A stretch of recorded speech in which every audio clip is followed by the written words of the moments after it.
Halo semuanya. Ya, sebelum itu mungkin saya akan pantun terlebih dahulu ya, biar tidak terlalu boring gitu kan pembukaannya. Saya akan pantun terlebih dahulu gitu kan. 2 3 anak nelayan, oke, pergi ke laut mencari ikan. Salam hangat saya ucapkan sebelum presentasi dilaksanakan. Oke, ya, seperti itu. Baik, sebelumnya mungkin kalian sudah lihat di slide sebelumnya atau gimana, saya sudah menunjukkan mungkin ya.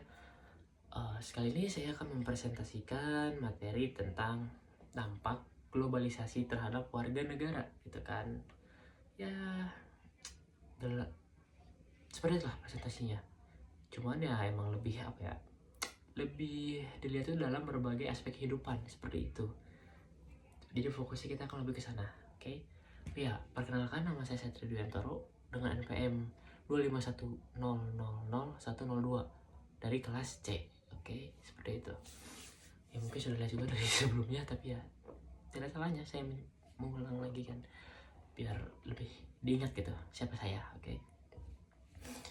Baik, kali ini pembahasannya emang unik gitu ya, seru. Dampak globalisasi gitu terhadap warga negara, tapi dalam berbagai aspek kehidupan. Jadi ya bukan cuma satu pandangan doang, jadi kita akan melihat dalam berbagai macam pandangan aspek kehidupan seperti itu. Oke, sebelum kita memulai mencari tahu gitu dampaknya dalam berbagai aspek kehidupan apa gitu kan, yuk kita paham dulu apa itu globalisasi. Ya seperti itu. Globalisasi adalah proses integrasi ekonomi, sosial, budaya, dan politik antar negara melalui perdagangan, teknologi, dan komunikasi. Wah, banyak juga ya. Ya sesuai dengan judul, dalam berbagai aspek kehidupan. Ya, itu semua aspek kehidupan. Jadi ya sesuai lah, tidak terlalu jauh, tidak melenceng atau bagaimanapun. Oke? Nah, proses ini mempengaruhi kehidupan sehari-hari. Oke, seperti itu. Warga negara dengan meningkatkan interkoneksi global. Wah, gila ya. Harus benar global banget koneksinya. Bukan cuma lokalan doang ya. Seperti itu. Dampaknya ya mencakup peluang atau ya tantangan bagi individu di seluruh dunia. Ya, seperti itu lah ya. Jadi udah seperti apa ya? Challenge aja gitu. Jadi kayak, wah ini misi nih, udah bener-bener kayak misi berat banget kayaknya. Tapi nggak tahu sih. Ya, mungkin begitu, tapi nggak tahu. Oke, mungkin saya akan coba ngasih contoh dari dampak ekonomi terlebih dahulu, oke? Nah, dampak ekonomi itu. Nah, jadi semua yang namanya dampak itu hal negatif. Ada juga dampak yang hal positifnya. Ya di mana-mana ada positif, ada negatif. Gitu kan? Ada kutub utara, kutub selatan. Jadi ya pasti akan saling berpasangan seperti itu. Nah, di sini ada dampak ekonomi dan ada dampak positif dan negatifnya. Oke. Untuk yang positif gitu ya, akses produk impor menjadi murah. Wah, enak dong, menjadi murah. Akses produk impor menjadi murah ya, kita akan lebih gampang membeli barang dari luar ya. Cuman ya at least lebih murah lah gitu kan. Ya gitulah. Peluang kerja baru dari investasi asing. Gila. Menambah lowongan pekerjaan tuh, bayangkan. Biar tidak terlalu nganggur gitu. Ini ada menambah peluang kerja baru dari investasi asing loh. Gila gitu. Lumayan kan. Nanti lagi kerja tiba-tiba kita harus ya ngomongnya itu bukan Indo lagi, ngomong Inggris. Gila, keren banget. Tapi tetap bahasa Indo ada apa? Bahasa kebangsaan kita ya. Seperti itu. Oke. Dan ya peningkatan devisa negara ya sudah jelas apabila ya untuk dampak ekonomi devisa negara itu akan menjadi peningkatan, sudah jelas itu ya. Oke, kita selanjutnya akan ke dampak negatifnya. Oke, kesenjangan pendapat. Wih, gila ya, akan menjadi memiliki banyak pendapat itu akan saling debat atau mungkin gitu ya, pokoknya akan menjadi kesenjangan pendapat soal ya ini gitu. Terus penurunan akibat persaingan global. Oh gila ya, karena barang impor jadi murah, persaingan di global pasti akan menurun. Karena ya apa yang mau disaingin kalau udah murah gitu mah mungkin udah nggak akan ada value nya mungkin, entahlah ya. Terus selanjutnya ada juga dominasi perusahaan multinasional. Gila, multinasional, bayangin, multi banyak nasional. Wah, kata itu betul nggak ya, cuman not bad kan, keren tuh. Terus warga negara menghadapi fluktuasi harga barang, ya barang sehari-hari gitu kan, akibat rantai pasok global, seperti itulah ya. Oke, kita lanjut saja ya. Saya akan kasih contoh dalamnya dampak sosial dan budayanya gitu. Di sini sama, tetap ada positif dan negatifnya. Nah, untuk yang positif dari dampak sosial dan budaya, ada pertukaran budaya memperkaya wawasan. Jadi misalnya budaya Indonesia nih, pertukaran di sini tuh bukan saling klaim, oh ini klaim, enggak. Jadi pertukaran di sini adalah dimana kita mengenalkan budaya kita kepada orang luar. Contoh pas lagi itu apa ya, pas acara bulan apa gitu, di Jepang ada acara memperkenalkan budaya gitu, di Indonesia ikutan, dan kalau salah dapat juara 2 deh. Apalagi pokoknya banyak banget yang kebut di Indonesia. Kenapa? Karena emang budaya Indonesia sebanyak itu. Jadi kita mengenalkan budaya kita keluar, dan kita juga ya tidak bisa menutup kemungkinan juga kita akan melihat budaya orang lain juga. Jadi kita oke, ini budaya orang lain seperti ini, kita juga pasti akan takjub lah ya. Ya karena emang keberagaman budaya atau semacam itu di dunia ini tuh emang hal wajar. Di Indonesia aja udah ada banyak budaya, apalagi di luar kan. Selanjutnya ada peningkatan mobilitas manusia untuk pendidikan dan pekerjaan.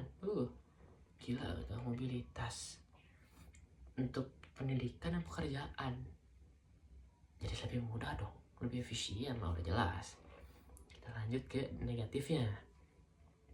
Dampak negatifnya ya lunturnya nilai lokal gitu, seperti gotong royong atau gaya hidup konsumtif dan individualistik. Homogenisasi budaya tuh banget sih. Masyarakat multikultural muncul, namun identitas nasional terancam. Ya dampak negatifnya, kalau kita terlalu banyak mengambil budaya dari luar atau meniru budaya dari luar, kita akan krisis budaya bangsa ini. Kita akan kehilangan budaya bangsa ini lah. Kenapa? Karena contoh aja ya, di Indonesia itu budaya dari luhur itu emang sudah gotong royong. Apa-apa sih selalu gotong royong gitu, selalu kerjakan barang-barang ya seperti itu. Kalau misalnya kita mengikuti budaya orang lain, bangsa lain, ya tidak semua bangsa itu mengutamakan gotong royong. Ada juga beberapa bangsa yang memang independen aja, jadi lebih fokus kepada diri sendiri, seperti itu. Nah, ada banyak sih ini sebenarnya. Mungkin saya percepat saja lah ya. Ada dampak politik, pendidikan, kesehatan tuh masih ada itu tuh. Ya kalau dampak politik mah yang positifnya ya kerjasama internasional ya kan, PBB, G20 yang semacam itulah ya. Ya untuk global, kepentingan global seperti itu. Untuk hal negatifnya, erosi kedaulatan nasional. Wah gila sih, pengaruh asing pada kebijakan. Wah jangan sampai disetir sih itu, cuman ya itu kemungkinan akan terjadi. Oke. Terus di pendidikan ada juga ya akses informasi global. Ini tuh positif ya, akses informasi global. Jadi lebih mudah dong kalau pendidikan seperti itu. Pembelajaran berani, harus lebih berani gitu kan, keren. Standar internasional ya, kita akan lebih mengikuti standar internasional sih positifnya. Tapi ya negatifnya ada brain drain, komersialisasi pendidikan, buruk sekali sih. Cuman ya itu dia, ada dampak positif, ada dampak negatifnya, seperti itu. Selanjutnya ada di kesehatan gitu. Kesehatannya ada pertukaran teknologi medis, respons cepat terhadap pandemi ya seperti itu. Penyebaran penyakit lintas batas itu negatif ya. Oh ya sorry, Yang positif tadi itu ada pertukaran teknologi medis, jadi lebih gampang apabila kita misalnya orang ini tuh kepacok ular gitu, kayak gigit ular. Nah, Indonesia belum ada obatnya, tapi di luar negeri udah ada, jadi kita bisa saling bertukar teknologi medis lah. Pengetahuan medis semacam itu lebih gampang gitu. Ya, respon cepat terhadap pandemi. Ya contoh pas corona, kita jadi lebih cepat dong atau mengantisipasi kalau misalnya corona itu bahayanya gimana, peningkatannya berapa gitu kan, itu jadi lebih cepat gitu ya, tidak lama informasi yang kita dapat ya kan. Nah, untuk negatifnya, penyebaran penyakit lintas batas. Jadi overload lah ya, penyebaran penyakit itu lebih banyak mungkin ya. Ya pokoknya seperti itulah ya untuk contoh-contohnya. Jadi kesimpulannya adalah globalisasi membawa kemajuan ekonomi dan pengetahuan bagi warga negara. Namun juga tantangan seperti ketimpangan dan hilangnya identitas budaya akan terjadi gitu. Seperti itulah ya. Nah, untuk solusinya nih, kita itu harus memperkuat pendidikan nasionalisme dan regulasi pemerintah untuk memaksimalkan ya manfaat yang ada. Pokoknya untuk solusinya adalah agar kita tidak krisis identitas atau krisis nasionalisme di zaman sekarang karena globalisasi. Lebih diutamakan ya kita harus lebih mengenal apa sih bangsa ini gitu. Kita harus menanamkan jiwa nasionalisme kita. Jiwa nasionalisme itu ya kita harus cinta tanah air ini kita. Benar-benar kita mengamalkan apa yang sudah diterapkan oleh bangsa ini gitu, membudayakan apa ya, mengedukasi kepada yang lebih muda bahwa budaya kita tuh gini loh, gini, biar yang lebih muda tahu gitu budaya kita seperti apa, bukannya tahu malah budaya orang-orang luar sana. Itu salah ya, kita kenalin saja budaya kita karena kita kaya kok, budaya kita banyak, paling banyak mungkin ya. Pokoknya begitu lah ya. Pokoknya begitu. Baik, sebelumnya ya terima kasih gitu ya sudah mendengarkan, dan di awal sudah ada pembukaan dengan pantun ya kan. Maka penutupan juga harus ada pantun ya, seperti itu ya, ada positif dan negatif. Pembukaan pantun, penutupan juga harus pantun biar balance gitu ya, biar keren aja sih. Oke. Baik. Ternak si ikan teri. Oke, ternak teri diternak dalam kolam. Karena sudah sampai di penghujung materi, saya akhiri dengan salam. Wassalamualaikum warahmatullahi wabarakatuh. Terima kasih sudah mendengarkan. Bye-bye.